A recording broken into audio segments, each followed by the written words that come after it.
asked Home Depot to partner up to transform the bathroom that I went through all my awkward high school years in at my parents' house, and they agreed. So I'm so pumped to bring to you the first transformation that's not in my home of this small bathroom that's in my parents'. And on top of it, my dad, who's taught me everything, has taught me so much more after this makeover because of the stuff we ran into.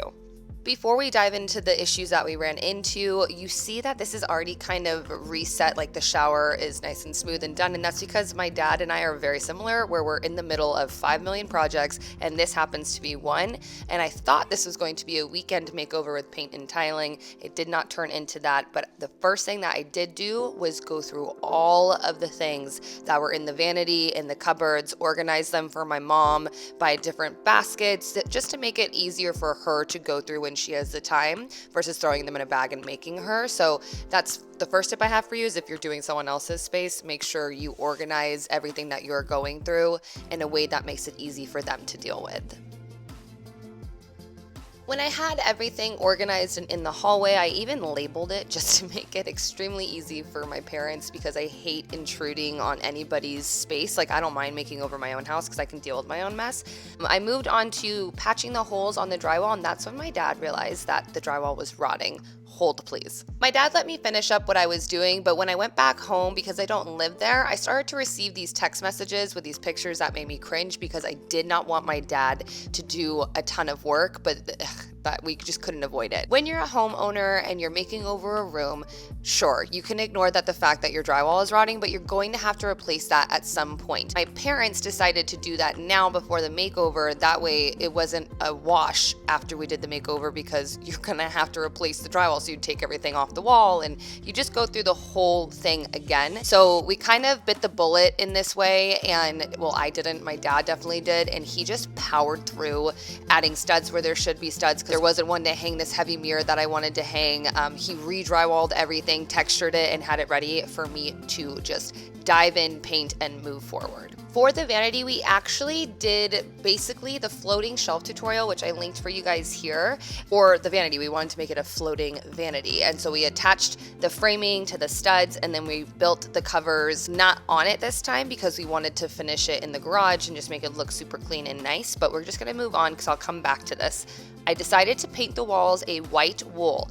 My parents' house has a lot of peachy tones throughout it, and I kind of wanted to change their mind on brightening up their space, and now my mom wants to paint everything, so that was a win for me. I linked everything that we've used in this makeover down below for you, and moving on, after the paint, we needed to tile the shower, which I have never done, and I didn't realize how painful it was. I opted for these huge jumbo white tiles because I just feel like it's gonna make the room feel so much more luxurious, taller, just bigger, and just better. First thing I learned with my dad is that you have to make sure that the walls are level before laying your tile. So is it level? Yes. Oh, you don't be boring. Let me see. Level! What if I didn't have you talk at all during the video and it was only that? Level! This just reminded me of when I was a kid. I grew up in an orange cart at Home Depot with my dad. I was always his assistant for every project, but right here, he's like a math whiz and like calculated all of this stuff out, and it was just very confusing for me. I just agreed. Just so you know that. 0.125. So 9.67. So it's going to take almost 10 tiles to stack up. What he's doing right here is just trying to find the middle, but also trying to find a way to make it so the top and the bottom tile, the top one that's hitting the ceiling and the bottom one that's hitting the floor, is the same width. Once we figured that out, actually once he figured that out, because again, I'm terrible at math, we started cutting down our pieces of tile on our tile saw and started this very tedious process, which I quickly realized was not my strength by any means. We mixed up our thin set, and then I quickly realized I had 1,000,001 questions. So right here, you're gonna kind of see me learning in real time because I was so confused. So you literally just spread it. Oh. Angle. This is too little. Is it a 45? That's not quite 45. I'd say like 30 degrees. 30 degrees, okay. When you put this tile, that doesn't matter? No. Okay. We're going to keep going. I see. Oh, I see. Yeah. And does this come off pretty easy? Yes. Oh, cool. Against this, yeah. It is, yeah. 2 spacers. 2 spacers right here. Oh. Keep that rough side. Facing you? Okay. Sorry. Okay. My dad laid down the tiles that were touching the tub to ensure that everything is straight and level. And basically what I took away from this whole thing is you lay your thin set, you put your spacers down, you then place your tile, you put your spacers around the tile, and then you just take your level and push it up against it to ensure that it is level to the wall and to the rest of the tiles surrounding it. I tried to give this a go, but you guys, I absolutely hated it. You can do this if you want. Oh, okay, you don't have to flip it off. Right. I'm already a mess. Yeah, that's not easy. Scrape it on there. Side note for those of you that don't know me personally, I move at 1,000,000 miles per millisecond, and this is the first time I felt absolutely incapable and slow. I know practice makes perfect, but we just didn't have that time, so my dad agreed to take over, and I admitted my weakness. It looks perfect on camera. It does. People do this for a living. There's a jam at it too. God, I would never in my day of my life. So I'm like, okay, Dad, you can do the rest. I did too. Ready? Yeah, I'm a jam. Okay. Okay. So you're gonna cut some for you. I'll cut. So far through this entire process, I've been really grateful to be working alongside my dad, but in this moment, I just felt like overwhelmingly grateful that he wanted to tile the shower and I could step back, because if I had to do that by myself, I think I would have had a mental breakdown and called him anyways. So it's cool that I could measure and cut and he could install. I got to my parents at 11:30 this day and didn't leave until 10:30. I was busy for the next 2 days with content for this channel on a separate campaign, so my dad just focused on the shower. When I came back, I was able to just focus on the details. I did this in my guest bathroom, and it makes the bathroom just look insanely tall. They're floor-to-ceiling shower curtains that you can no-sew together. So I bought 2 shower curtains, cut them in half, and sewed 2 together long ways, so like one on top of the other, not side by side, and I let that dry.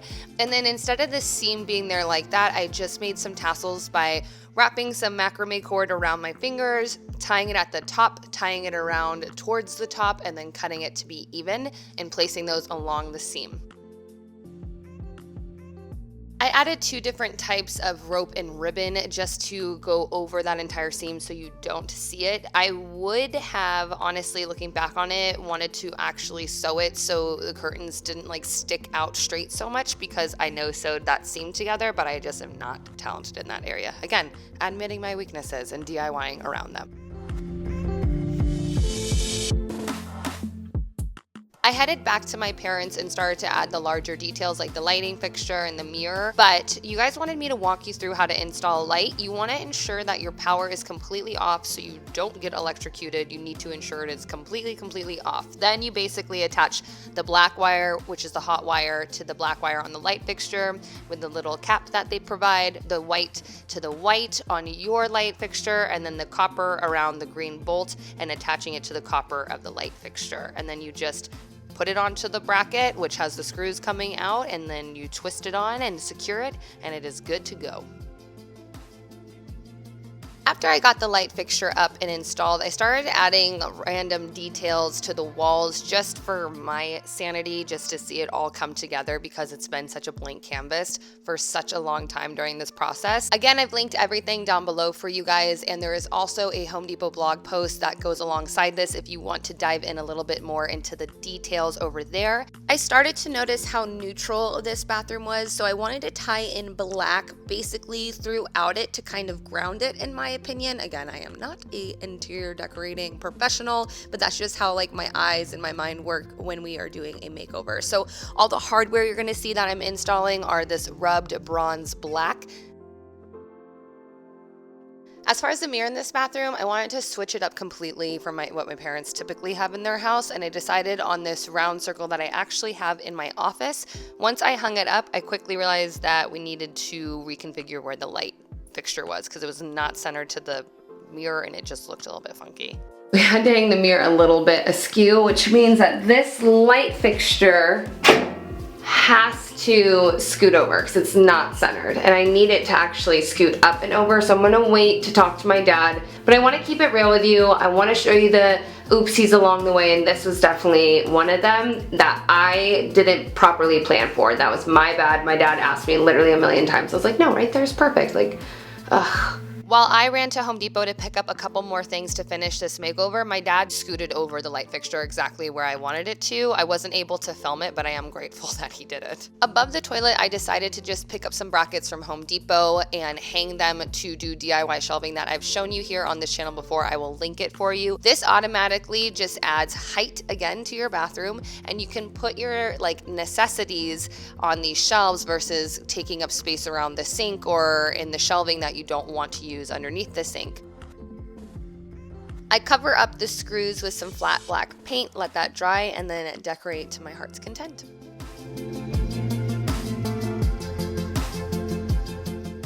My dad and I decided to build the cover and stain and finish it in our garage versus in the house, since both of my parents are really sensitive to smells and it just doesn't make them feel good, and their bedroom is right next to this bathroom. So we put it all together outside versus on top of the frame like you'll see in my laundry room video, but that is all linked for you guys to walk through in depth. I stained it in an American walnut, and then I finished it throughout multiple days with a coat of tunge oil, sorry if I said that wrong, which ensures it to be completely weatherproof and water resistant and that it won't get damaged. But again, that is such a strong smell, I needed to do it outside of the bathroom first. We slipped that cover onto the framing and found the center point for the faucet and the center point for the drain of the vessel sink that we are installing. My dad taught me that by tapping in a nail where we want to insert the drill bit will just guide it a little bit better and make it a little bit more easy to just get started. And then my dad took over because I really couldn't get through this thick plywood for whatever reason. We had to drill a larger hole for the drain. My dad drilled through a piece of scrap plywood to give us a starting point and just like a guide so it didn't wreck any of the wood that we just finished for the vanity. We added some liquid cement, really insane construction adhesive, and then we secured that top vanity piece to the frame.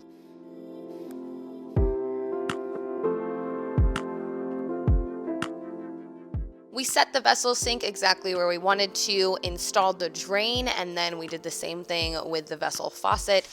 Like I've said before, everything is linked down below for you guys, so if you want to know what I am using, it is all down below. Oh my gosh, you guys, now for the fun part, just adding all the final little details like faux florals and hand soaps and lotions and bath salts, and oh, this is my favorite part because it just means we finally get to enjoy the space.